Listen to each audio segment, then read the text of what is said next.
Það líst mér vel á, sagði Salka hljóðlega. Þú ætlaðir að segja mér meira frá íbúðinni. Hverjir aðrir eru hérna? Já, mikið rétt. Tvenn hjón, mennirnir vinna fyrir Guffa, báðu tveir, á sjónum. Hafa unnið með honum lengi, skilst mér. Held að þeir eigi einhvern hlut í útgerðinni. Hafa það bara mjög gott. Eins og ég sagði, þá er hann örlátur karlinn. Hann má eiga það. Á hvaða aldri? Annar þeir eru á svipuðum aldri og Guffi. Fann hann Olga 60, Gunnar.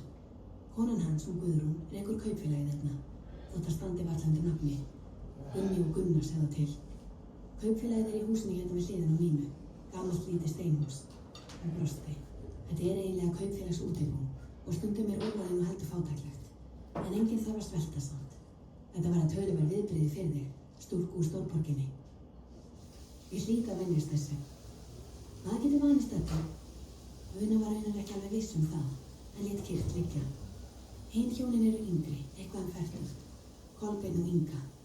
Þau eiga hina stelpuna segja til, hana Kolbrúnu. Hún tók sér málkvíld en sagði svo. Inga er dálítið lík henni, ef ég á að vera alveg hreinskilin. Ekkert sérlega félagslynd, fremur þurr á manninn. Kolbeinn á hinn bóginn, hún lauk ekki við setninguna. Þau mæta samt í kirkju með Guffa auðvitað. Hlakka til að hitta hana Guffa.